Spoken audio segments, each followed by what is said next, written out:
আসসালামু আলাইকুম। হ্যালো ভাই ব্রাদার, কি অবস্থা? সকলে কেমন আছো? আশা করি প্রত্যেকে ভালো আছো। সো আজকে আমি খিচুড়ি রান্না করব। রাত্রি বেজে গেছে ১০টার উপরে। এখন রান্না করব। রান্না করার পরে খেতে হবে। সো খিচুড়ি রান্না করব চাউল দিয়ে এবং মাংস দিয়ে। সো সবকিছু বাটা-ঘষা তো করতে হবে। এখন কিচেনে চলে যাব এবং তোমরা সবাই ভিডিওটা সম্পূর্ণ দেখতে থাকো।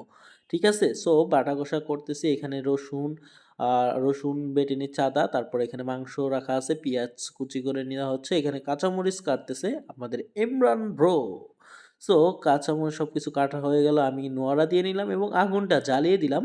দেওয়ার পরে এখন এখানে মরিচের ফাঁকি, হলুদের ফাঁকি, জিরার ফাঁকি সব A to Z ফাঁকি মসলাগুলা এখানে রাখা আছে। তারপরে এখানে নোয়ারার ভিতরে আমি একটু তেল দিয়ে নিলাম। সো কিভাবে রান্না করব আজকে তোমাদেরকে সম্পূর্ণটা দেখাবো। তারপরে পেঁয়াজের কুচি, তারপরে এখন আমরা আদা রসুন দিয়ে সুন্দর করে দারচিনি এলাচ দিয়ে একটু ভাজা ভাজা করে নিচ্ছি। তারপরে এখানে মশলা সব দিয়ে লবণ দিয়ে দিচ্ছি। দেওয়ার পরে এখন আমাদের দেখেন কষানোটা কতটা সুন্দর হয়েছে এবং কি ঝোলটা দেখতে অনেকটা সুন্দর লাগতেছে। এখন এখানে মাংস দিয়ে দিতে হবে। মাংস দিয়ে সুন্দর করে মাখাতে হবে। তা না হলে কিন্তু মজা হবে না। আর একটু ফাঁকি একটু গরম করার পরে মানে দেখেন একটু লালচে ভাব চলে আসছে এবং এখানে কিন্তু এখন মাংসটা দিয়ে নিচ্ছি। মাংসটা দিয়ে নেওয়ার পরে এখন আমাদের কি করতে হবে? এটা এখন নাড়াচাড়া করে নিতে হবে। ঠিক আছে? এখন নাড়াচাড়া করে নিব। মাংসটা সম্পূর্ণ দেওয়া শেষ হয়ে গেছে। এখন ভালো করে মিক্সড করে কিছুক্ষণ এইভাবে কষিয়ে নিতে হবে। তারপরে এইটা দিয়ে যেহেতু খিচুড়ি রানবো সেক্ষেত্রে পানি দিব না। এইটা দিয়েই সুন্দর করে শুধু কষিয়ে নিব ভালো মতো করে। সো অনেকক্ষণ কষানোর পরে দেখেন এখান থেকেই পানি ছেড়ে দিছে।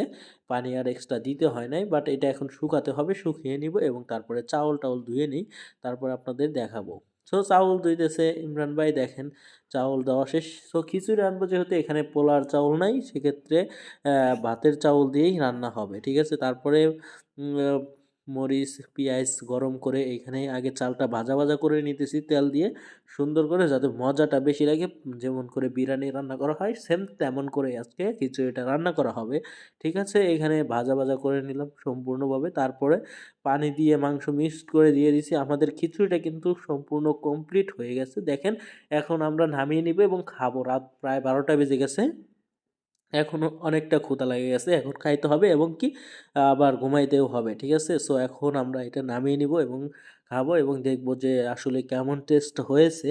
এখন নিয়ে যাচ্ছি। নেওয়ার পরে এখানে দেখেন মাংস দিয়ে খিচুড়ি। এটা কিন্তু সেম ভাবে বিরিয়ানিও রান্না করা যায়। বাট পোলার চাউলটা দিলে আর কিছু বিরিয়ানির মসলাটা দিলেই কিন্তু বিরিয়ানি হয়ে যাইত। কিন্তু আমরা তো রাঁধছি খিচুড়ি কিন্তু তেল-টেল সবকিছু বেশি দিছি।